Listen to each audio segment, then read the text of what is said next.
Abneesh Roy, Executive Director, Research at Nuvama Institutional Equities. Sunil Kataria, Managing Director, Raymond Lifestyle, join us to talk about this. Gentlemen, both of you, thanks so much for joining in. And really good to be talking about this very important topic. Sunil, would love to come to you. A lot of people say that this is the longest wedding season that we have, extending well until May or June, but also a large number of wedding dates. Will this really impact companies involved in this bucket like yours as well, for example? Will it be a good next 2 quarters? Yeah, okay. Thank you for having me on. And hi, Abneesh. Great to see you here. Hi. Obviously, see, this is a very unique year as it's turned out to be. That India normally sees 2 wedding seasons. There is a April-May season, which is little skewed towards Bharat, as you call it. And then there's a large, humongous season, which happens towards the winters. It's a very odd year that this year India hardly saw any weddings in the first half of the year. So this obviously is based on the calendar and the auspicious dates. So what really has happened is, while this, along with the discretionary pressures, impacted the first half, the second half is going to see a lot of backlog of the weddings which is going to come in. And we've already seen some impact of that. So the second half, as you mentioned, has got roughly around 40 plus days of weddings. There is slated to be around 48 odd lakh weddings, which are going to happen over the next 5 months, starting from November 12th to somewhere around mid of May. And the Indian big fat wedding is expected to spend across 6 lakh crores across multiple sectors. So one thing which clearly we are expecting is that as an industry, there is a backlog of weddings which is going to pan out. There is going to be a pretty much large spend which is going to happen. And some signs of this are obviously visible.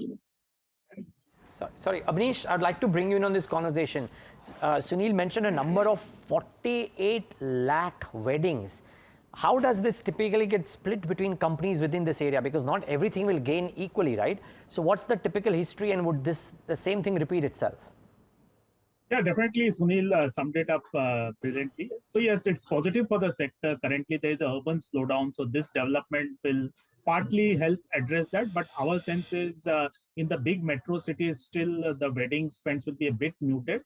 This benefits multiple listed companies. For example, the liquor companies, we are positive on United Spirits, United Breweries. Both should see benefit. This obviously benefits the jewelry companies significantly, because obviously in any marriage, jewelry spends are quite high. So Titan, clearly we have a buy, and that should also benefit. Apart from that, as Sunil highlighted, the apparel companies should also see benefit. Apart from that, food, snacks companies, paint companies. So across the board, spends will be there. But I'll still caution that this will be more in terms of reversing some of the urban slowdown. Rural, there is a recovery. So I will say that the weddings will also obviously happen in the rural areas. So in terms of the FMCG, we'll be positive more on the companies where pricing power is there. So Marico, HUL, Britannia, these are some of the names, and Colgate. These 4 names in the FMCG space, because whenever weddings happen, obviously there is a huge crowd also, and the consumption of FMCG also happens. In terms of discretionary, as I said, United Spirits, the paint companies, Titan, and apparel companies, those will be the key beneficiary. And Backlog Foods also definitely, because weddings, the sweets and snacks also, a big benefit will come. So we are positive on all these names, but it's a gradual recovery. It is not that the urban slowdown, we have to forget. Next 2 quarters, the urban slowdown will continue, because the food inflation is there, and the wage growth also has been slower than the initial expectations. Sunil, so what you're saying to us is that there is a pickup, and of course the season, the festivities that started in Dussehra all the way to Diwali and now wedding is actually doing good for your business. But what we are understanding in terms of what we've heard from a number of companies in the consumption space, and auto companies included here, that urban consumption has been a problem. You do not seem to be facing any heat. You feel like it's business as usual and a very strong business season for you.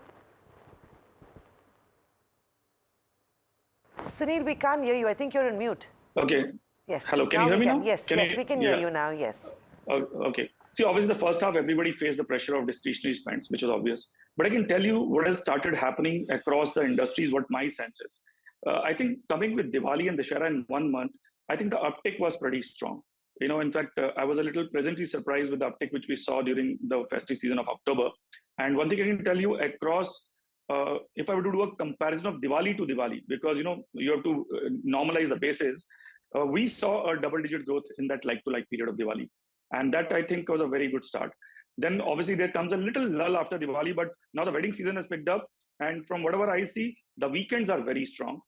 There's another shift that we are clearly seeing, which is linked to the wedding season, is that in our apparel business, you start seeing segment shifts happening, that the business starts shifting from casual segments towards more ceremonial and formal suits, jackets, etc. That has started happening.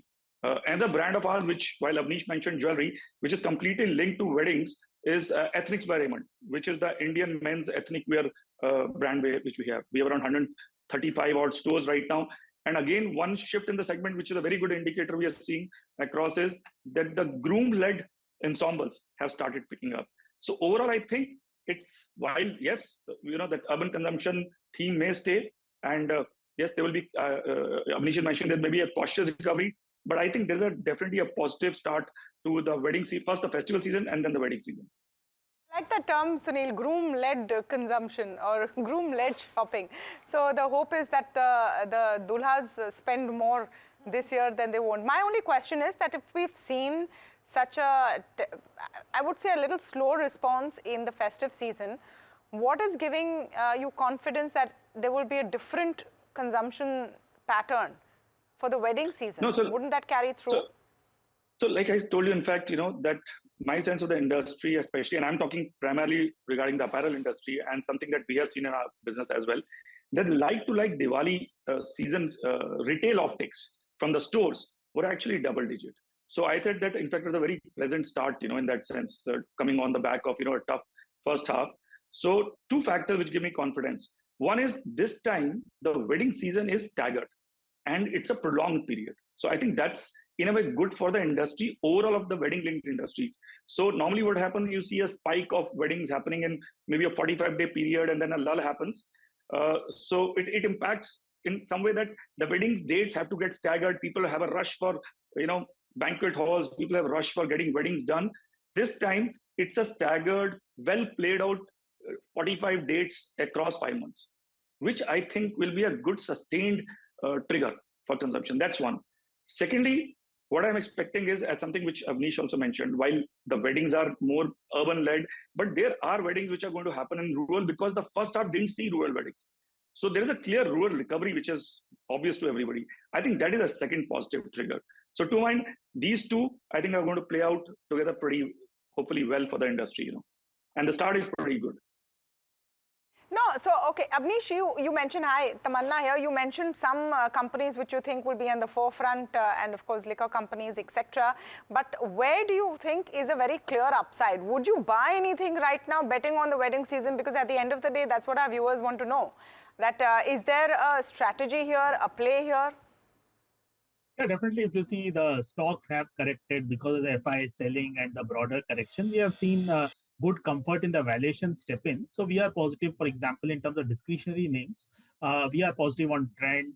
We are positive on Vedant Fashion also.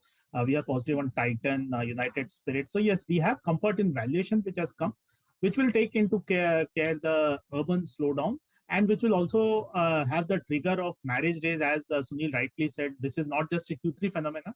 This happens in Q4 and Q1. So because it's a staggered wedding this time, so we should see this as a buying opportunity, because ultimately we can't time the bottom. But good correction has happened in some of these good quality stocks like Trent, Titan, etc. So we are positive on those things. Pick from the wedding season space? So I think definitely Vedant Fashion is a clear play on that. Okay. Vedant Fashions it is. Thank you so much, Sunil and Abneesh, for joining us on this conversation.